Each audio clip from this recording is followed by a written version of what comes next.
Kaibigan natin sa atin. Hindi pa tayo kinakapos. At huwag mong dudungisan ang pangalan natin sa pag-aartista mo. Huwag mong maulit-ulit to. Dahil kapag inulit mo pa to, isisilid kita at pipitin sa sako.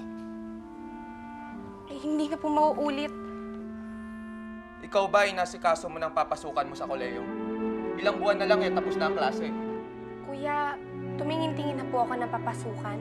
Ano bang kurso ang kukunin mo, Kare? Tay, gusto ko po sanang maging lawyer. Ano? Abogada? Hindi pwede. Walang babaeng abogada na sumikat dito sa atin. Mag-nurse ka na lang. Tay, gusto ko po maging lawyer. Ano bang pumapasok sa isip mo, Kare? Una, pag-artista. Ngayon, abogada. Hindi pwede. Makinig ka sa amin. Yan ang makabubuti sa'yo. Bigyo, halika. Tingin mo ang mga papeles.